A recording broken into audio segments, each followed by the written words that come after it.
Hello dear students, आज हम circular motion in vertical plane का लेक्चर शुरू करने जा रहे हैं।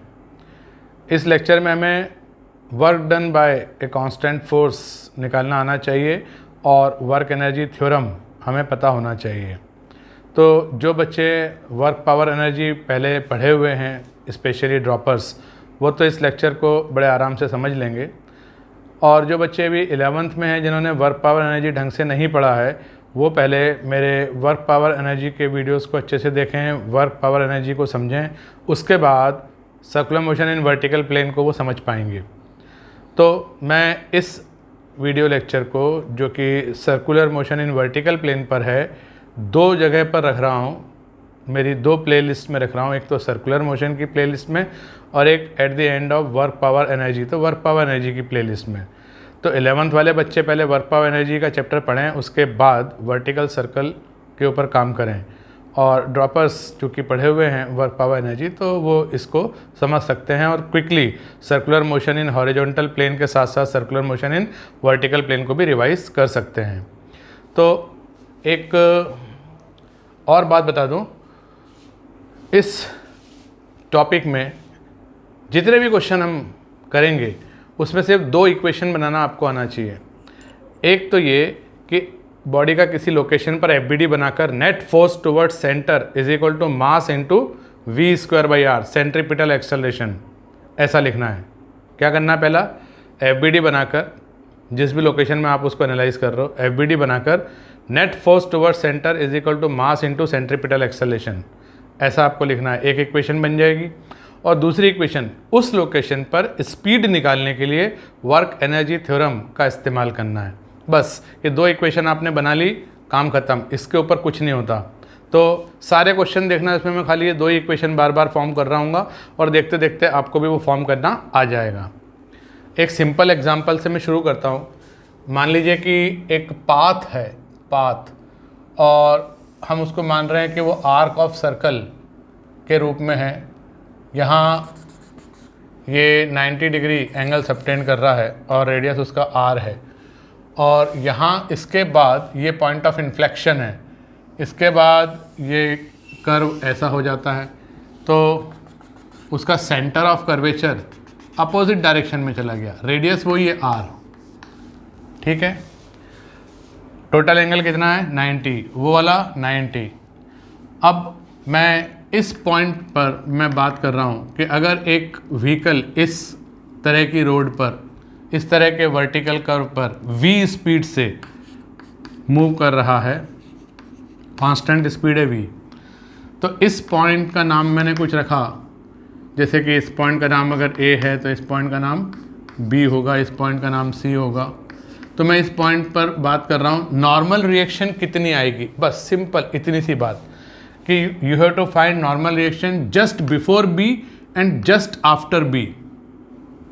ए body is moving, a motorcyclist is moving on this type of vertical curve, तो आपको फाइंड करना है normal reaction just before B and just after B. और ये इस तरह से v स्पीड से, कांस्टेंट स्पीड v मेंटेन करते हुए व्हीकल चल रहा है। तो देखिए क्या करेंगे, इसका रेडियस ऑफ कर्वेचर r, उसका भी रेडियस ऑफ कर्वेचर r। इसके जस्ट पहले अगर आप उसका एफबीडी बनाओगे तो वर्टिकल से मान लीजिए कि ये एंगल थीटा है, which is less than 45। B पर कितना हो जाएगा? Exactly equal to 45। क्यों? क्योंकि ये टोटल 90 है, क्योंकि टोटल 90 है। इसी प्रकार से यहाँ भी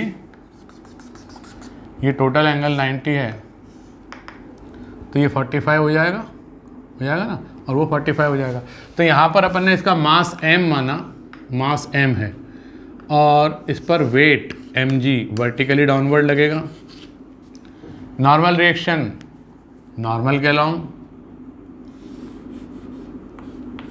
इसका मास m मान लिया है ना, यहाँ से हटा देते हैं।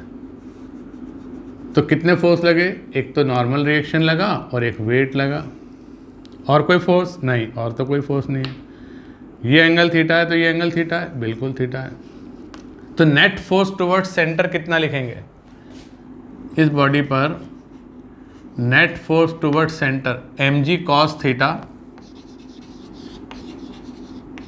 Minus n is equal to m into we square by are.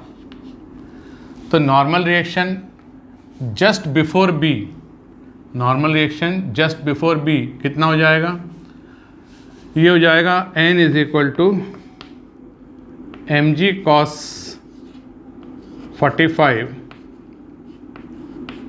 Minus mv square by r.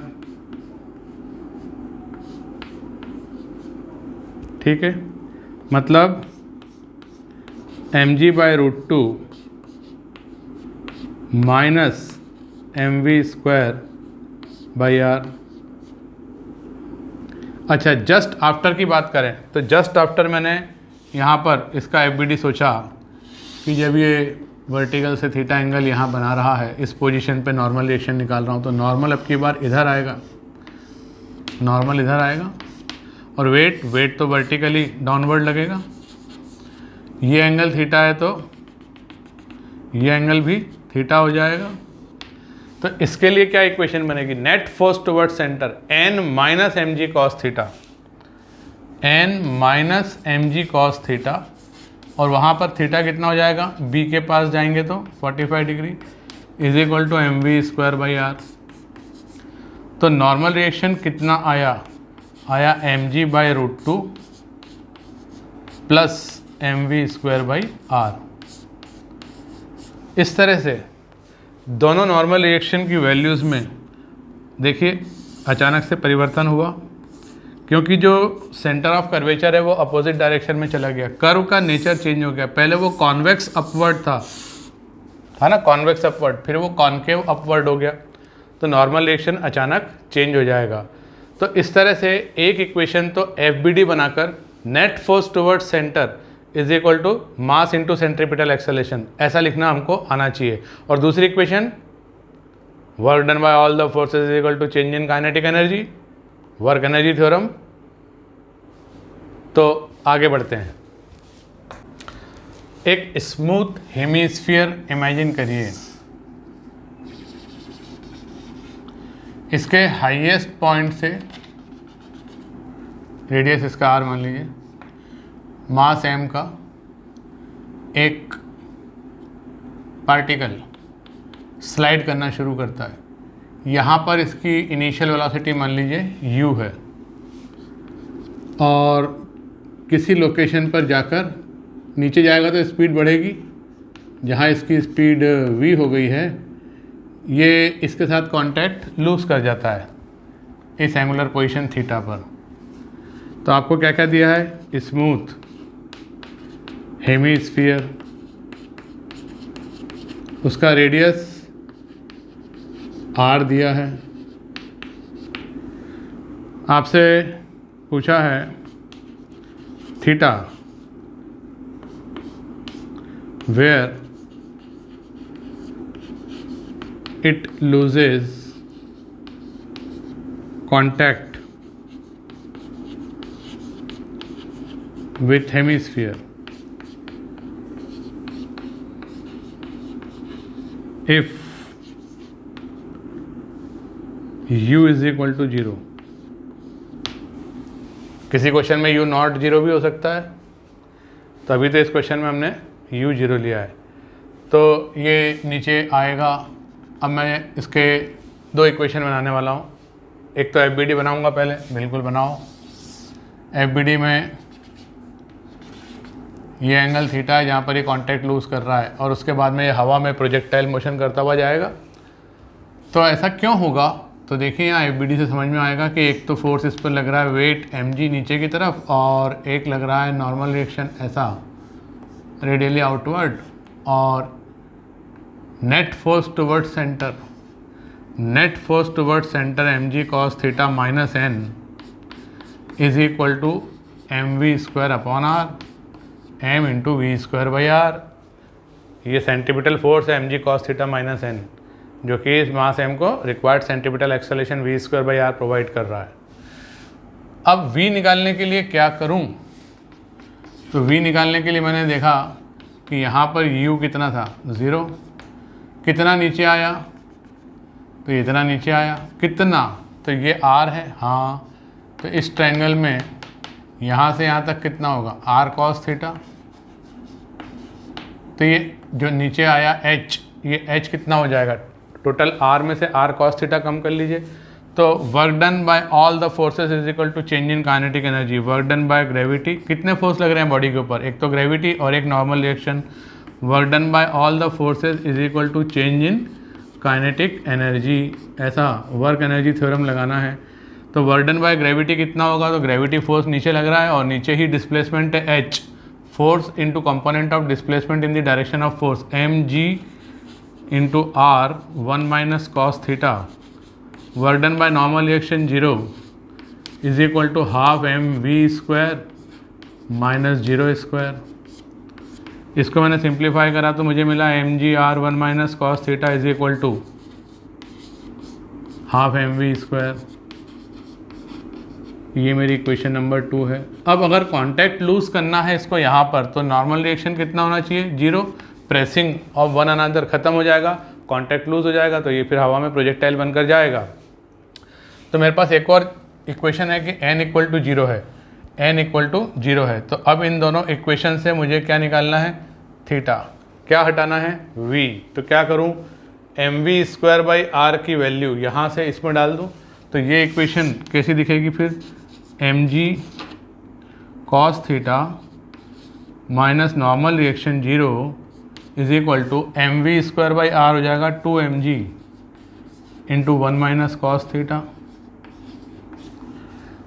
ये माइनस 2mg cos थीटा इधर आके 3mg cos थीटा होगा, mg से mg तो कैंसिल हो गया, वहाँ बचेगा 2 और इधर से आएगा 3, तो ये हो जाएगा cos theta is equal to 2/3। तो theta is equal to cos inverse 2/3।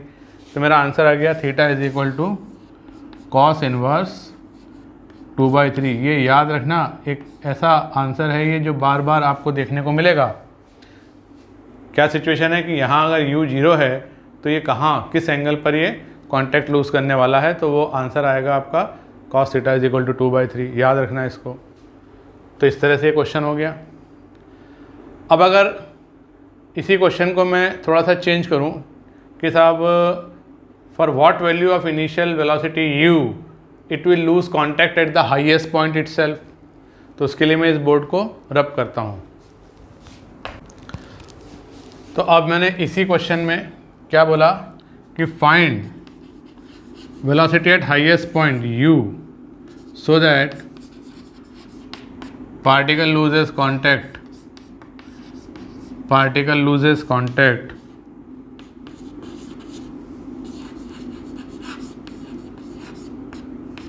at highest point itself।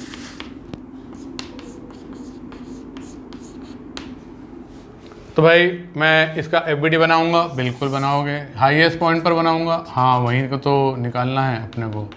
तो यहाँ पर इसकी स्पीड कितनी बता रहे हैं, u, जो कि हमसे पूछा है। नॉर्मल रिएक्शन ऐसा लगेगा जो कि 0 हो गया है, क्यों, क्योंकि यहाँ पर कांटेक्ट लूज कर रहा है और इधर इसका लग रहा है वेट।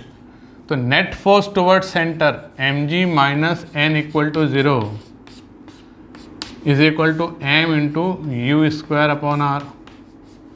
रेडियस इसका r है। तो बताओ, ये तो हो गया 0, क्या आया, mg is equal to mu²/r। तो u कितना आया, √/gr। तो अगर इतनी वेलोसिटी होगी हाईएस्ट पॉइंट पर, तो ये हाईएस्ट पॉइंट पर ही कांटेक्ट लूज करके और ऐसा पैराबोला बनेगा और ये यहाँ गिरेगा और यहाँ हाईएस्ट पॉइंट पर इसकी वेलोसिटी कितनी है, u, ठीक है ना। तो ये पैराबोलिक पाथ पर चलता हुआ आएगा और पैराबोला, पैराबोलिक पाथ और प्रोजेक्टाइल मोशन सब आपने अच्छे से पढ़ा है।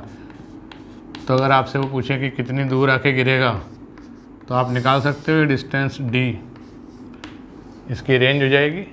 तो टाइम ऑफ फ्लाइट निकालेंगे अपन पहले, और फिर उसमें u से मल्टीप्लाई कर देंगे तो d आ जाएगा। टाइम ऑफ फ्लाइट कैसे निकालेंगे, sy, तो मैंने y एक्सिस डाउनवर्ड मानी, तो sy is equal to uy_t plus half ay_t square, तो टाइम ऑफ फ्लाइट आएगा √/2r/g। तो जो हमारा d है रेंज इसका वो हो जाएगा u इंटू टी, टी की वैल्यू रख दो तो डिस्टेंस आ जाएगी, कहाँ गिरेगा, इस तरह का क्वेश्चन बनेगा। ठीक, ये क्वेश्चन जेई में आया था और हम इसको कंसेप्ट समझने के लिए यहाँ पर इलस्ट्रेशन में ले रहे हैं। इसमें ऐसा बताया कि दो स्फेरिकल शेल्स हैं जिनका रेडियस लगभग बराबर है। अंदर वाली का रेडियस मान लीजिए कितना है r, और बाहर वाले का भी नियरली r है। क्यों? क्योंकि क्वेश्चन में ऐसा दिया है कि इन दोनों स्फेरिकल कंसेंट्रिक स्फेरिकल शेल्स के बीच में एक स्मॉल स्फीयर है which just fits between these two shells. Small sphere just fits between these two spherical shells. तो स्मॉल स्फीयर यहाँ पर इमेजिन करो, तो ये स्मॉल स्फीयर है, मतलब जस्ट टच कर रहा है वो दोनों को, just fits between these two concentric spherical shells. अब यहाँ इसकी इनिशियल वेलोसिटी है 0, जस्ट इसको यहाँ पे हल्का सा डिस्प्लेस किया तो इनर शेल का नाम मान लीजिए A है और आउटर शेल का नाम मान लीजिए B है, और इनर शेल का रेडियस मान लीजिए R है। तो अब ये यहाँ से चला तो बताइए कहाँ पर कांटेक्ट लूज़ करेगा। तो अपन ने अभी हाल देखा था cos theta is equal to 2/3, theta is equal to cos inverse 2/3, तो वहाँ पर ये कांटेक्ट उस एंगल पर लूज़ कर जाता है। उसको मैंने कहा थीटा नॉट, तो cos थीटा नॉट कितना है मेरा 2/3। तो यहाँ ये थीटा नॉट एंगल है, इस एंगल पर ये इसके साथ अंदर वाली शेल के साथ कांटेक्ट लूज़ करता है। सिचुएशन समझो पहले फिर क्वेश्चन करेंगे। और ऐसा प्रोजेक्टाइल बन के बाहर आना चाहता है, जैसे वहाँ पे अपन ने प्रोजेक्टाइल बनाया था, पर ये बाहर हवा में तो जा नहीं सकता, तो ये आउटर शेल के सहारे आउटर शेल से अब लगेगी इस पर नॉर्मल रिएक्शन, आउटर शेल के सहारे नीचे आने लगा और इसकी स्पीड बढ़ने लगी। लार्जेस्ट हाईएस्ट स्पीड इसकी लोएस्ट पॉइंट पर होगी, जहाँ पोटेंशियल एनर्जी है मिनिमम वहाँ काइनेटिक एनर्जी है मैक्सिमम। और ये फिर आगे बढ़ता रहेगा कहाँ तक, तो सिमेट्री से देखो, इधर जब आपका थीटा नॉट एंगल आएगा ना, वहाँ पर ये आउटर शेल को छोड़कर फिर प्रोजेक्टाइल बना के नीचे आना चाहता है, लेकिन अब इनर शेल इसको नॉर्मल रिएक्शन देगी, सपोर्ट देगी कि भाई तू चलता रहे, नीचे अंदर घुसने का नहीं, चलता रहे। तो अंदर वाली इनर शेल इसको ऊपर तो सहारा दे देगी, लेकिन इस एंगल थीटा नॉट के बाद ये आउटर शेल के सहारे चलेगा। तो आपसे क्वेश्चन पूछा है find normal reaction offered by A and B as a function of angle theta. और थीटा क्या है? Theta is angular position of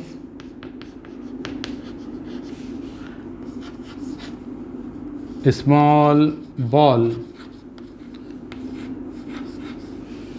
with upward vertical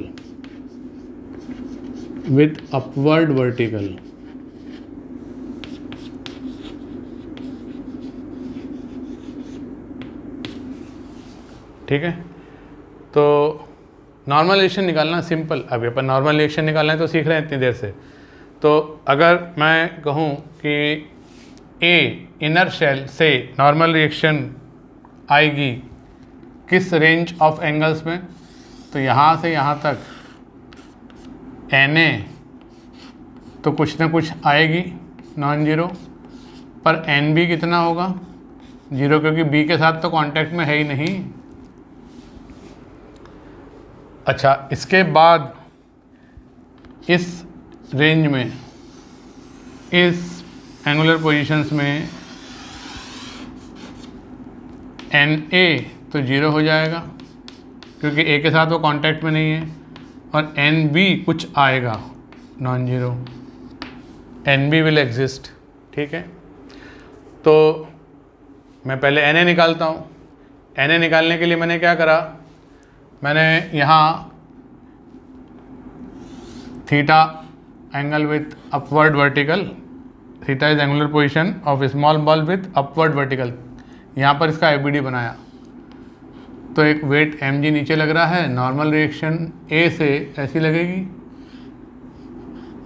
na, ठीक है ना। ये एंगल थीटा है तो ये एंगल भी थीटा है। तो मैं क्या लिखूंगा, मैं लिखूंगा net force towards centre mg cos theta minus na is equal to m into we square by r. अब यहाँ पर स्पीड v कितनी होगी, यहाँ हाईएस्ट पॉइंट पर 0 थी, तो ये कितना नीचे आया, वर्क डन बाय ग्रेविटी। देखो तो मैंने वर्क एनर्जी थ्योरम लगाई, तो मैंने लिखा mg r1 minus cos theta, r1 minus cos theta, इतना नीचे आया वो। Work done by gravity is equal to change in kinetic energy v square minus 0 square. तो वही दो इक्वेशन बन रही है। अब mv स्क्वायर बाई r मुझे हटाना है, na लाना है, तो यहाँ से देखो mv स्क्वायर बाई r की value 2mg into 1 minus cos theta ऐसा आ जाएगा। तो ये मेरे पास इक्वेशन नंबर 1 है, ये मेरे पास इक्वेशन नंबर 2 है। तो मैं क्या लिख सकता हूँ, 2mg 1 minus cos theta is equal to mg cos theta minus na। तो na कितना आया, तो इसको उधर शिफ्ट किया, तो ये माइनस 2mg कॉस थीटा उधर जाकर प्लस में हो जाएगा, तो ये 3mg कॉस थीटा दिखेगा, और ये प्लस 2mg वहाँ जाकर माइनस 2mg बन जाएगा। तो और सुंदर करने के लिए मैंने इसमें से mg कॉमन ले लिया, तो क्या बचा 3 कॉस थीटा माइनस 2। सोचो कॉस थीटा इक्वल टू 2/3 रख दोगे तो ये 0 हो जाएगा na। हाँ सही बात है, na 0 हो जाएगा, और ये इनर शेल को छोड़कर फ्लाई ऑफ करके आउटर शेल के सारे फिर नीचे आने वाली है। तो मैंने na का एक्सप्रेशन निकाल दिया। ठीक है, अब बात करें अपन nb की, तो इसके लिए मैं इस वाले पार्ट को मिटाता हूँ। nb निकालने के लिए मैंने, जब ये b के साथ कांटेक्ट में है और अपवर्ड वर्टिकल से ये एंगल थीटा बना रहा है, अब थीटा ये हो जाएगा, तब इसका एबीडी बनाया, तो वर्टिकली तो डाउनवर्ड mg फोर्स लग रहा है, नॉर्मल रिएक्शन इससे अब इनवर्ड लगेगी। ये एंगल अगर थीटा है तो ये एंगल भी थीटा है। तो अब मैं क्या लिखूँगा, मैं लिखूँगा net force toward centre NB plus mg cos theta is equal to mass into यहाँ पर जो भी वेलोसिटी स्पीड v है उसके according centimetre acceleration v square by are. तो यहाँ पर स्पीड कैसे निकालें, तो ये कितना नीचे आया, work done by gravity mg into r1 minus cos theta, वो पुराना वाला थीटा भूल जाओ, अब ये थीटा है, तो कितना नीचे आया ये, तो ये पूरा r है और ये r है, तो ये r कॉस थीटा है ना। तो mg r1 minus cos theta is equal to change in kinetic energy half m v square minus 0 square.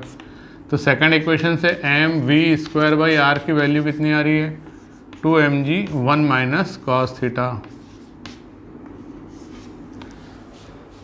ये इक्वेशन नंबर 1 है, ये इक्वेशन नंबर 2 है। तो मैंने m v square by r को तो भुला दिया, क्या लिखा कि ऊपर वाली इक्वेशन से N B plus m g cos theta, नीचे वाली इक्वेशन से 2mg 1 माइनस कॉस थीटा के बराबर है। तो बताओ एन बी कितना, तो इसको मैं उधर ले जाऊंगा, तो ये जो माइनस में 2mg कॉस थीटा है, एक और माइनस में mg कॉस थीटा होगा, तो 3 हो जाएगा, 3mg कॉस थीटा नेगेटिव में। तो mg into 2 minus 3 cos theta, ऐसा लिख सकता हूँ।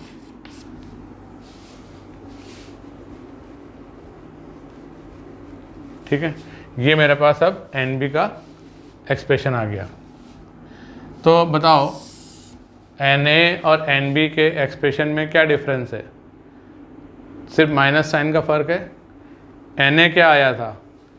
एन ए आया था m g into 3 cos theta minus 2, और एन बी क्या आया? एन बी आया m g into 2 minus 3 cos theta. तो अगर नॉर्मल रिएक्शन का कॉस थीटा के साथ ग्राफ बना के देखें तो कैसा दिखेगा? तो मैं इस बोर्ड को क्लीन करके यहाँ इन एक्सप्रेशंस के लिए ग्राफ बनाऊंगा। तो मेरे पास जो एक्सप्रेशंस आए कि जब कॉस थीटा की वैल्यू 2/3, यहाँ पर कॉस थीटा कितना होगा? 2/3, और यहाँ पर कॉस 0 1 होता है। तो कॉस थीटा की वैल्यू जब 2/3 से 1 के बीच में होगी तब एन ए की वैल्यू होगी m g into 3 cos theta minus 2, तथा एन बी क्या होगा? 0। अच्छा, जब कॉस थीटा की वैल्यू 2/3 से कम हो, और कम कम कम कम कम होते होते कहाँ तक जाएगी? -1 तक। -1 कब होगा? लोएस्ट पोजीशन पे, cos पाई -1। तब एन ए की वैल्यू तो 0 होगी और एन बी की वैल्यू होगी m g into 2 minus 3 cos theta. ये मेरे पास आंसर आए। अब मुझे बनाना है इसका ग्राफ। तो मैंने y एक्सिस पे लिया नॉर्मल रिएक्शन, एन ए भी बनाना है मुझे और एन बी भी बनाना है, और x एक्सिस पर मैंने लिया cos थीटा। cos थीटा की वैल्यू +1 से -1 के बीच में होती है। तो बताओ -1 से लेकर 2/3 तक, यहाँ ये 2/3 है, 2/3 तक कौन एग्जिस्ट करेगा? -1 से 2/3 ओनली एन बी। ठीक है, तो जब 2/3 रखोगे cos थीटा की वैल्यू तो ये हो जाएगा एन बी 0, तो ये तो एक पॉइंट आ गया मेरे पास 0। और जब यहाँ cos थीटा की वैल्यू -1 रखोगे तो ये हो जाएगा 5 mg, हो जाएगा 5 mg। कहाँ पर? cos थीटा इक्वल टू -1 पर, तो एक पॉइंट ये हो गया। और ये स्ट्रेट लाइन रिलेशन है, ये y मान लूँ मैं, y is equal to m x, cos theta क्या है? x, तो y is equal to m x plus c, cos theta को x मान लो, तो ये एक स्ट्रेट लाइन रिलेशन आता है। तो इस तरह से इसको इससे स्ट्रेट लाइन से मिला दो। ये किसका ग्राफ है? एन बी का। अच्छा, ये क्या है? ये जब cos थीटा होता है 0, cos थीटा जब 0 होगा तो ये एन बी कितना आएगा? 2 mg। तो ये कितना है? ये है 2 mg। ठीक है, अब 2/3 से 1 के बीच में बात करो तो 2/3 से 1 के बीच में एन बी तो 0 है। कौन है? N A. 2/3 पर cos थीटा इक्वल टू 2/3 पर एन ए होता है 0, तो ये 0 वाला पॉइंट तो है ही है। और जब cos थीटा 1 होगा तो ये एम जी हो जाएगा, तो यहाँ ये एम जी है। cos theta is equal to +1 पे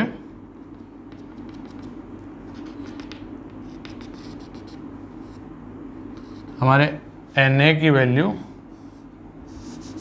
एम जी आने वाली है।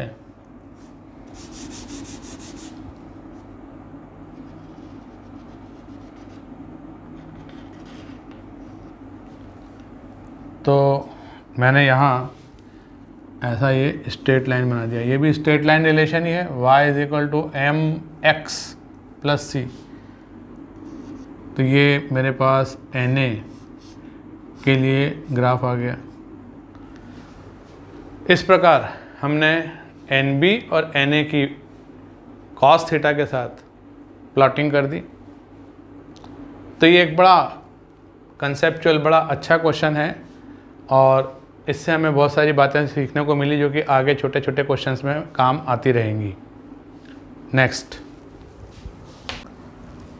अब हम कुछ बात करेंगे स्ट्रिंग के साथ अटैच्ड एक पार्टिकल। सिंपल पेंडुलम होता है ना, जैसा कि एक इनएक्सटेंसिबल मासलेस आइडियल स्ट्रिंग है, उसके साथ एक पॉइंट मास बॉब अटैच्ड है, उस टाइप की सिचुएशन। तो देखिए, सबसे आसान से शुरू करता हूँ, कंसेप्चुअल है। एक ऐसा हॉरिजॉन्टल स्ट्रिंग से एक पार्टिकल को बांधा, ये टिकेगा क्या? ऐसा मास m है, इसका टिकेगा ऐसा नहीं। तो फिर क्या करा, इसको यहाँ एक और धागे से बांध दिया, इसका मास m है, तो इस पर एक वेट एक्ट होगा, हाँ होगा। और इधर से इस धागे में टेंशन होगा कि नहीं? हाँ होगा, क्योंकि इस धागे को तोड़ दोगे तो ये ऐसा थोड़ी टिकेगा, ये तो घूम जाएगा। तो इसमें टेंशन है मान लीजिए T2 और इसमें टेंशन है मान लीजिए T1 और वर्टिकल से ये एंगल बना रहा है इस वक्त थीटा। तो आपको फाइंड करना है T1 just before and after string 2 is cut. String 2 कौन सी है? ये स्ट्रिंग 2 है और ये स्ट्रिंग 1 है। तो अभी तो कट नहीं है, बिफोर की बात चल रही है, तो मैं इसका एफबीडी देखकर क्या कह सकता हूँ कि ये इक्विलिब्रियम में है, ये इक्विलिब्रियम में है। तो बिफोर कटिंग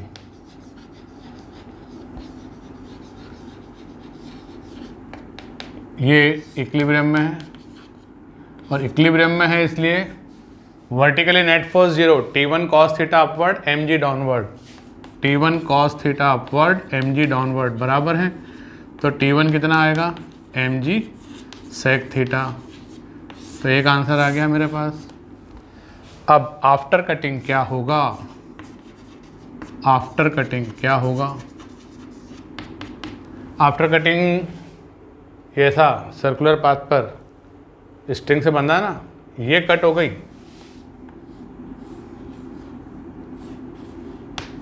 तो ये था सर्कुलर पाथ पर चलना शुरू करेगा, सिंपल पेंडुलम बन गया ये। तो मतलब इसका एक्सेलरेशन किधर होगा, इसका मोशन किधर होगा? जिधर एक्सेलरेशन होगा उधर मोशन होगा, टेंजेंशियल डायरेक्शन में। अच्छा, मतलब फिर रेडियल डायरेक्शन में नेट फोर्स कितना होगा?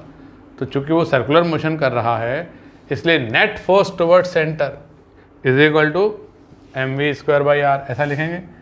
तो मान लीजिए कि इस स्ट्रिंग की लेंथ कितनी है? l, तो मैं लिखूँगा net force toward centre T1 minus mg cos theta, T1 और ये mg का component T1 minus mg cos theta is equal to m into v²/r। अब चूंकि यहाँ पर जस्ट इसकी मोशन स्टार्ट ही होना है, वेलोसिटी 0 है, तो ये वाला फैक्टर 0 हो गया। तो T1 कितना आया? mg cos theta.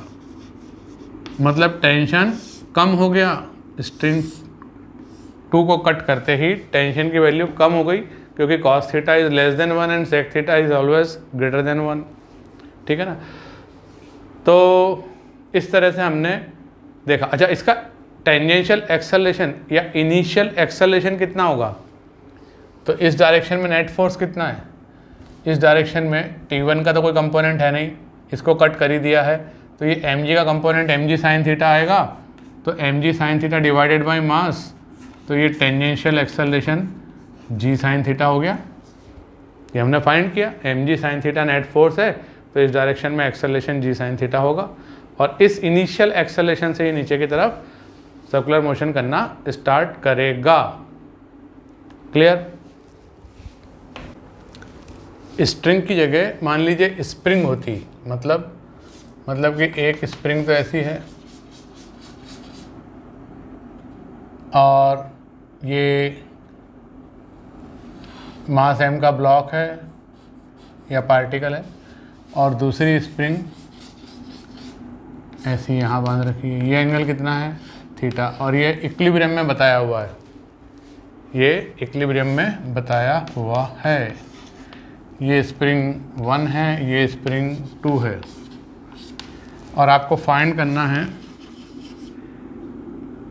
Initial acceleration of particle just after spring 2 is cut। क्या करोगे? एफबीडी बनाएंगे सबसे पहले। बनाओ। तो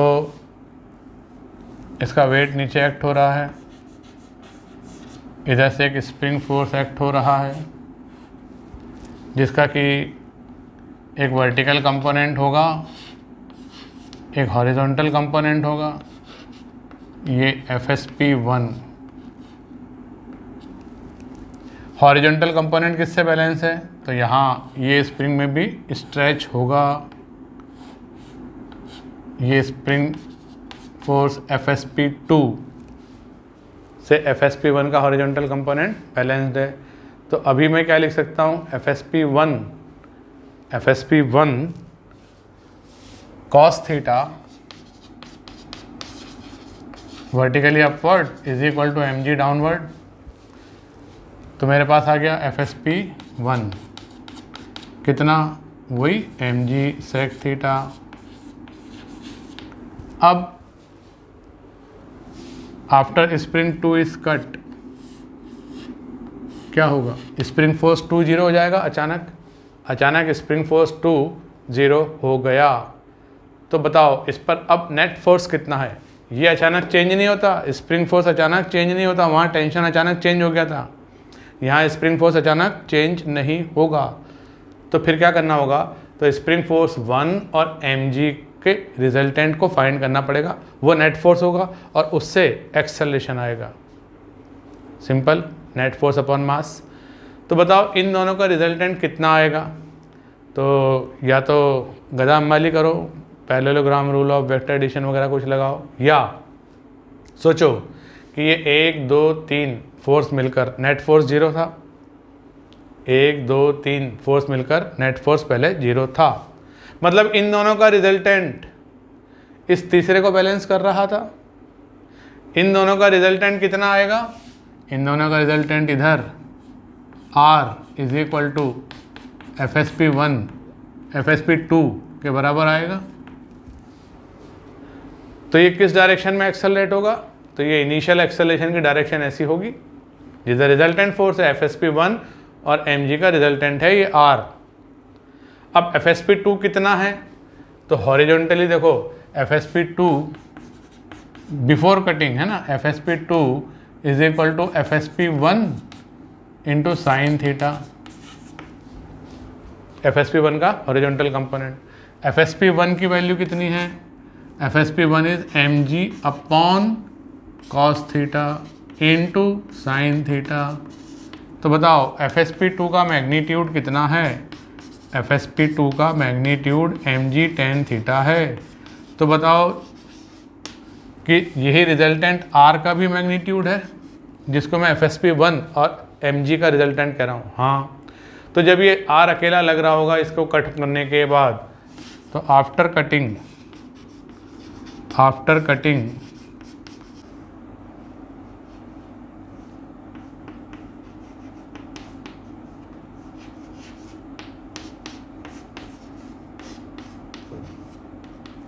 तो R अपॉन m करेंगे तो कितना आएगा? g tan theta. तो ये डायरेक्शन क्या होगी? Horizontally rightward.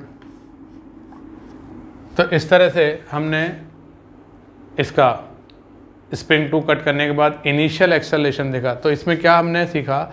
हमने ये सीखा कि भाई धागे में तो अचानक से टेंशन चेंज हो जाता था, उसकी लेंथ कांस्टेंट रहती थी। यहाँ पर स्प्रिंग फोर्स अचानक से चेंज नहीं होता, वो इसमें स्ट्रेच पर डिपेंड करता है। जैसे जैसे आगे बढ़ेगा वैसे वैसे स्प्रिंग एक्सटेंशन में चेंज होगा तो स्प्रिंग फोर्स चेंज होगा, लेकिन इनिशियली स्प्रिंग फोर्स FSP1 उतना ही रहेगा जितना कटिंग के पहले था, और ये mg तो उतना है ही, तो उससे हमने ये एक्सेलरेशन निकाला। तो स्ट्रिंग और स्प्रिंग में डिफरेंस है, वो आपने देखा। अगली सिचुएशन देखिए, स्ट्रिंग से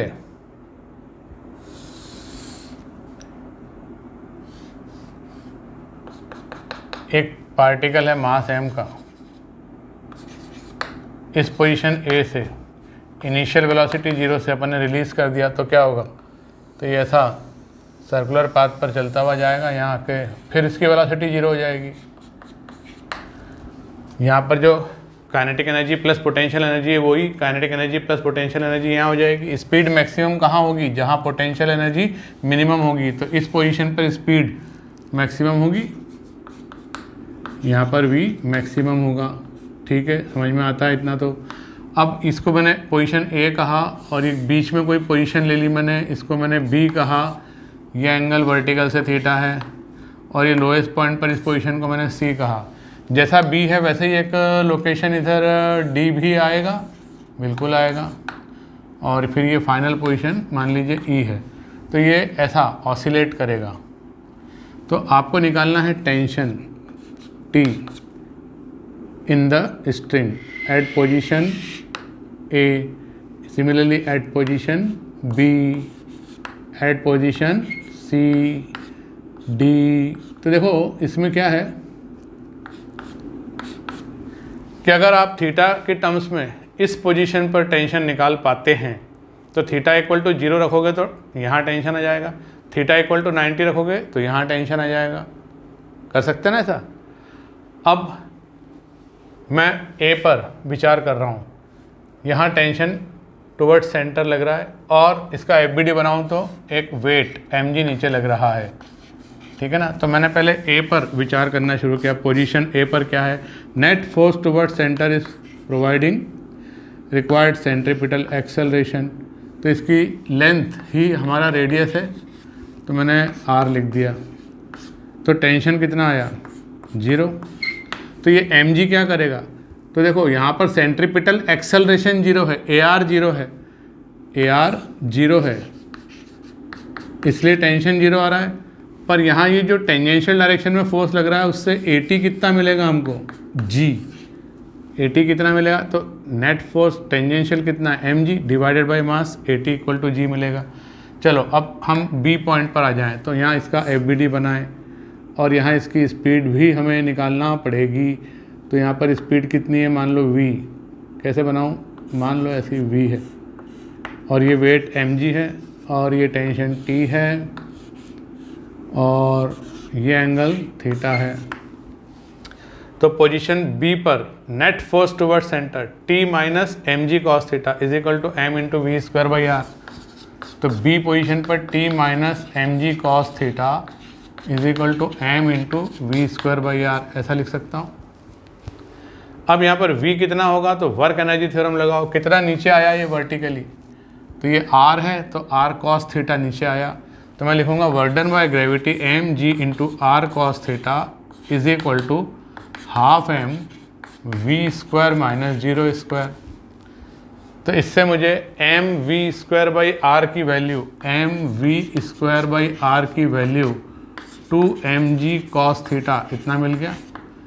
इसको मैंने इस इक्वेशन में डाला t निकालने के लिए, तो m v square by r को मैं एलिमिनेट कर रहा हूँ, तो मैं क्या लिखूँगा, t is equal to 3mg cos theta. ये मेरे पास जनरल एक्सप्रेशन आ गया। यही B पर होगा और यही D पर भी होगा, tension T in the string symmetry से। C पर कितना होगा, तो टेंशन निकालना मुझे लोकेशन C पर, तो मैं अगर थीटा की जगह 0 रख दूँ, थीटा की जगह 0 रख दूँ तो T कितना आ जाता है, 3mg। और कोई तरीका है क्या बताने का, हाँ देखो यहाँ पर अगर मैं FBD बनाऊँ तो mg नीचे की तरफ, टेंशन ऊपर की तरफ, और वेलोसिटी कितनी होगी, तो यहाँ पर velocity work done by gravity कितना नीचे आया, ये r, A से चलकर C पर आया, work done by gravity is equal to change in kinetic energy. तो मेरे पास दूसरा रिलेशन है FBD से, T minus m g is equal to m into we square by r. इन दोनों इक्वेशन को सॉल्व करूँगा तो यहाँ से m v max square upon r की वैल्यू 2mg आ रही है, तो इन दोनों को सॉल्व करूँगा तो t is equal to 3mg आ गया। ये दूसरा तरीका हो गया। अब देखिए यहाँ पर टेंजेंशियल डायरेक्शन में कोई फोर्स नहीं है, इसलिए टेंजेंशियल डायरेक्शन में इसका एक्सेलरेशन 0 है। टेंशन निकालना सीख रहे हैं अभी हम, तो मैंने टेंशन एट A निकाला 0, टेंशन एट E भी हो जाएगा 0, क्योंकि थीटा की जगह 90 रखेंगे अपन इस एक्सप्रेशन में, तो t इक्वल टू 0 आना है, चाहे वो पोजीशन A हो चाहे वो पोजीशन E हो। B और D पर थीटा की जगह थीटा रखेंगे तो 3mg cos थीटा, यहाँ थीटा की जगह 0 रखेंगे तो 3mg। तो टेंशन हमने निकालना सीख लिया। अब इसी केस में हम एक्सेलरेशन के रेडियल एंड टेंजेंशियल कंपोनेंट भी अलग अलग पोजीशन पे लिखना चाहते हैं, तो उसके लिए हम इस बोर्ड को रब करेंगे। तो उसी सिचुएशन में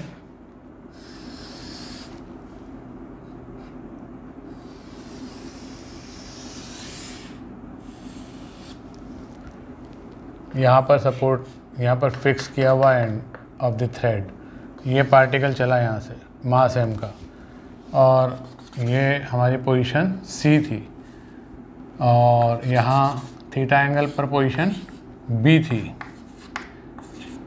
और इसी प्रकार से यहाँ थीटा एंगल पर फिर पोजीशन को हमने D कहा, इसको E कहा और इसको A कहा, और इसको यहाँ से इनिशियल वेलोसिटी 0 से छोड़ा है भाई, ध्यान रखना। Mass of the particle m है। अब मुझे क्या निकालना है? Acceleration AR as well as AT, उसका रिजल्टेंट तो मैं निकाल लूँगा। तो मुझे निकालना है AR and AT in positions shown. तो मैं A से शुरू करता हूँ। A पर टेंशन कितना लग रहा है? टेंशन कितना होता है भाई? टेंशन तो हमने अभी निकाल लिया था 3mg cos थीटा। टेंशन क्या था? टेंशन है 3mg cos थीटा।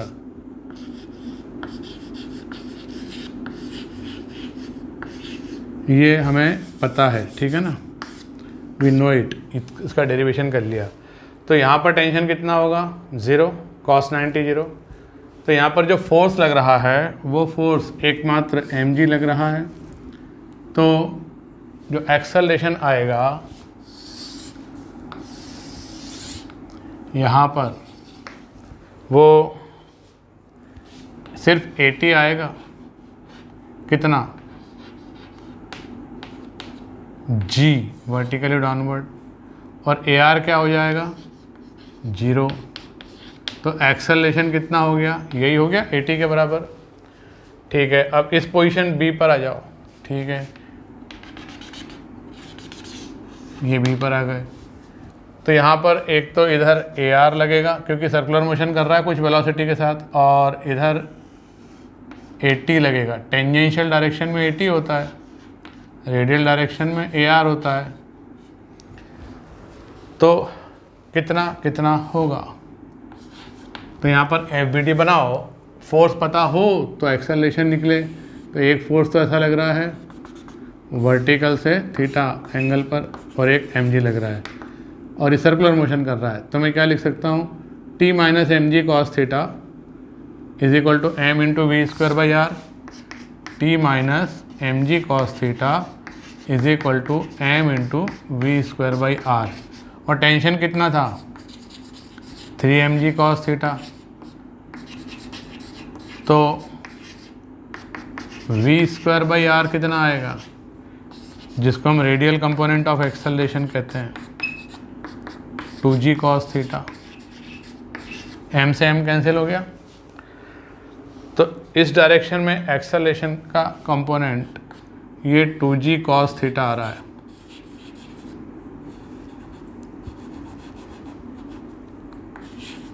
ये थीटा एंगल,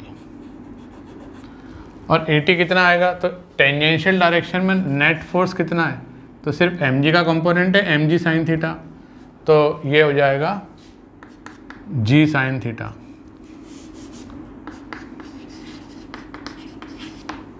ठीक, अब जब ये लोएस्ट पोजीशन पे आया तो थीटा कितना हो गया, 0, थीटा 0 हो गया, तो ये 80 भी 0 हो गया, और AR कितना हो गया, cos 0 1 होता है। तो मैं यहाँ पर डायरेक्ट लिख सकता हूँ कि AR कितना हो गया 2G, और 80 कितना हो गया 0, तो यही A है जो AR है। और यहाँ FBD बनाकर भी सोचो कि यहाँ पर टेंशन कितना लग रहा है 3 mg, टेंशन कितना लग रहा है 3 mg, कैसा, वर्टिकली अपवर्ड, और वेट वर्टिकली डाउनवर्ड, तो नेट फोर्स टुवर्ड सेंटर कितना हुआ 2 mg, मास से डिवाइड करो तो नेट एक्सेलरेशन टुवर्ड सेंटर कितना हुआ 2g, और हॉरिजॉन्टली मतलब टेंजेंशियली तो कोई फोर्स लग नहीं रहा, तो 80 0, ये भी ठीक है। इसी प्रकार से यहाँ पहुँचेंगे तो एक तो इस डायरेक्शन में आएगा t minus mg cos theta लगाएंगे, और इस mg का एक कंपोनेंट इधर आएगा, तो ये टेंजेंशियल रिटार्डेशन बन जाएगा मेरे भाई। इस डायरेक्शन में 80 का लगना मतलब मोशन ऐसे होने वाली है, तो ये 80 टेंजेंशियल रिटार्डेशन हो गया, कितना, वही g साइन थीटा, और AR कितना है, वही 2g cos थीटा, AR है 2g cos थीटा जो यहाँ निकाला था। और जब ये यहाँ पहुँच जाएगा तो टेंशन तो 0 और mg वर्टिकली डाउनवर्ड लग रहा है, तो यहाँ पर इसका acceleration AT equal to g vertically downward होगा।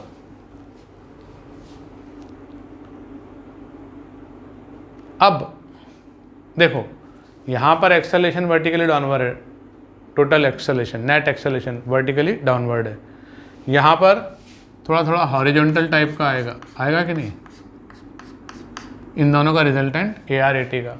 नीचे पहुँचे तो वर्टिकली अपवर्ड हो गया, कितना एंगल घूम गया 180, भाई पहले वर्टिकली डाउनवर्ड था, फिर कैसा हुआ हॉरिजॉन्टल, और फिर कैसा हो गया वर्टिकली अपवर्ड, तो ये 180 डिग्री घूम गया, और फिर यहाँ पहुँचा तो और घूमा 90 डिग्री, मतलब एंटी क्लॉकवाइज घूम रहा है। पार्टिकल कैसा जा रहा है, एंटी क्लॉकवाइज, एक्सेलरेशन भी वर्टिकल से ऐसा हॉरिजॉन्टल होके अपवर्ड होके और फिर बैकवर्ड जा रहा है, मतलब ये भी एंटी क्लॉकवाइज घूम रहा है एक्सेलरेशन वेक्टर, और यहाँ तक पहुँचते पहुँचते और 90 डिग्री घुमा तो ये वर्टिकल हो गया, मतलब ये पूरा 2 पाई एंगल घूम गया। पार्टिकल घुमा पाई रेडियन, तो एक्सेलरेशन वेक्टर घूम गया 2 पाई रेडियन। बात है ये तो गौर करने वाली, पार्टिकल घुमा पाई रेडियन, तो एक्सेलरेशन वेक्टर कितना घूम गया, पूरा एक सर्कल घूम के वापस अपनी इनिशियल पोजीशन पे आ गया, 2 पाई रेडियन घूम गया। तो कहीं ना कहीं ये हॉरिजॉन्टल भी हुआ होगा, एक्सेलरेशन हॉरिजॉन्टली डायरेक्टेड भी है कहीं ना कहीं। क्या आप वो थीटा निकाल सकते हो जहाँ पर कि एक्सेलरेशन हॉरिजॉन्टली डायरेक्टेड है? तो मैं इस पोर्शन को मिटाकर ये कैलकुलेट करता हूँ। तो मैं इस पोजीशन बी की बात कर रहा हूँ, बी पर क्या सीन है, बी पर एक्सेलरेशन वेक्टर ऐसा है हॉरिजॉन्टल, उसका एक कंपोनेंट तो इधर है AR और एक कंपोनेंट इधर है AT, ये एंगल थीटा, तो ये 90 माइनस थीटा, तो ये थीटा। मुझे फाइंड करना है theta where acceleration vector is directed horizontally.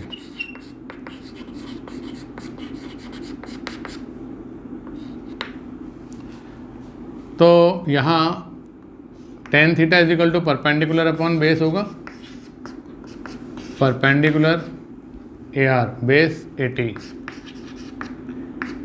A R कितना है 2g cos theta, okay 2g cos theta.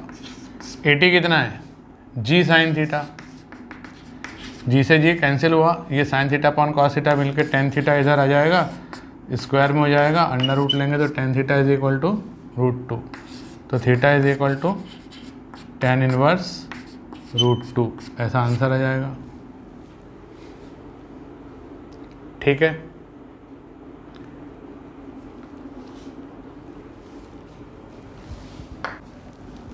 अगला क्वेश्चन देखिए, ए pendulum swings in such a way that magnitude of its acceleration is same at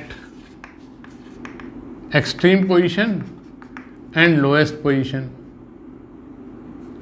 मैं अगर कहूँ इसको A, इसको B और इसको C, तो acceleration at B is equal to acceleration at A is equal to acceleration at C in magnitude, ऐसा है। तो आपको फाइंड करना है, ये एंगुलर एम्पलीट्यूड कहते हैं इसको, maximum angle made by string with vertical. तो आपको फाइंड करना है थीटा। तो क्या करेंगे, तो देखिए यहाँ इसकी वेलोसिटी 0 है, वी बी कितना है 0। तो जब आप इसका एफ बी डी बनाएंगे, एफ बी डी बनाओ तो एक टेंशन लगेगा, टेंशन लगा दिया, और एक वेट एम जी लगेगा। तो चूँकि इसकी वेलोसिटी 0 है तो इसका एक्सेलरेशन ए आर 0 होगा, जो भी कुछ होगा वो क्या होगा ए टी होगा। ये एंगल थीटा है वर्टिकल से, तो ये एंगल थीटा है। तो मैं लिख सकता हूँ कि मेरे पास है acceleration at B g sine theta है, क्योंकि ए आर 0 है, यहाँ पर वेलोसिटी 0 होने से इस डायरेक्शन में ए आर 0 है, और इस डायरेक्शन में जो है वो सिर्फ ए टी है, जो कि इस force m g sine theta से जनरेट हो रहा है। ठीक है, अब लोएस्ट पोजीशन की बात करो, लोएस्ट पोजीशन पर जो भी एक्सेलरेशन है वो ए आर है, क्योंकि यहाँ पर फोर्स एक तो टेंशन लग रहा है और एक वेट लग रहा है। तो हॉरिजॉन्टल कोई फोर्स तो है ही नहीं, टेंजेंशियल कोई फोर्स तो है ही नहीं, तो सी लोकेशन सी पर जो भी कुछ है वो ए आर है। तो मैं एट सी एक्सेलरेशन निकाल रहा हूँ। अब मुझे पता है यहाँ पर टेंशन कितना होता है, कैसे पता है, अभी तो पता नहीं है, तो कैसे निकालूँ। तो मैंने इसका एफ बी डी बनाया, इसका एफ बी डी बनाया कि यहाँ से यहाँ आया, फिर यहाँ से यहाँ आया, ठीक है ना।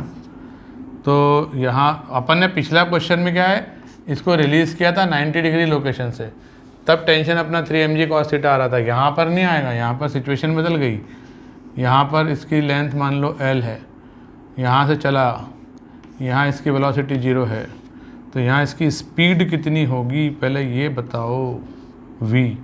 तो ये work done by gravity, work done by tension तो 0 है, वर्डन बाय ग्रेविटी कितना नीचे आया, ये इतना नीचे आया, L minus l cos theta. तो AC निकालने के लिए मैंने वर्क एनर्जी थ्योरम से पहले V निकाला, तो मैं क्या लिखूँगा, वर्डन बाय ग्रेविटी मतलब mg_l minus l cos theta is equal to half m v square minus 0 square. यहाँ पर जो C पर एक्सेलरेशन होगा वो ए आर होगा, और वो ए आर कितना होगा v स्क्वायर बाई एल, या रेडियस r, जो भी कह लो, l ही रेडियस r है, r ही l है। तो यहाँ पर जो भी कुछ है वो ए आर है, और ए आर कितना आएगा, तो m से m कैंसिल हो गया, ये l उधर आया, तो v square by l is equal to, ये 2 को इधर शिफ्ट कर दो तो ये आएगा 2g 1 माइनस कॉस थीटा। बस यही एक्सेलेरेशन एट सी है, क्योंकि 80 तो 0 है। यहाँ पर एफबीडी कहता है कि ये mg नीचे लग रहा है, टेंशन T ऊपर लग रहा है, तो जो भी कुछ आना है वो AR आना है, 80 तो आना ही नहीं है। अब ये बताया गया कि AB और AC ये बराबर हैं, 2g 1 माइनस कॉस थीटा और यहाँ से g साइन थीटा, ये आपस में बराबर है, तो g से g तो कट गया, क्या बचा? तो ये 1 हटाना है तो मुझे क्या करना पड़ेगा, इस 1 को हटाने के लिए इसको हाफ एंगल में रिड्यूस करना पड़ेगा। तो इसको मैं लिखूँगा 1 minus 2 sine square theta by 2, और इस साइन थीटा को मैंने लिखा 2 sign theta by 2 cos theta by 2। तो 1 से 1 तो कैंसिल हो गया, ये माइनस माइनस प्लस हो गया, 2 2 4 हो गया, और ये साइन स्क्वायर थीटा बाई 2, वहाँ से कितना आया 2 sign theta by 2 cos theta by 2। 2 भी कैंसिल हो सकता था, चलो कोई बात नहीं, अभी कर लेंगे। तो एक साइन से ये पावर कैंसिल हो जाएगी, तो मेरे पास बचेगा sine theta by 2 upon cos theta by 2, मतलब tan theta by 2 is equal to 1/2। Tan of theta by 2 is equal to 1/2। अब या तो आंसर ऐसे ही दे दो टेन इन्वर्स करके, या तो आंसर ऐसा लिख दो कि theta is equal to tan inverse half का डबल कर लो,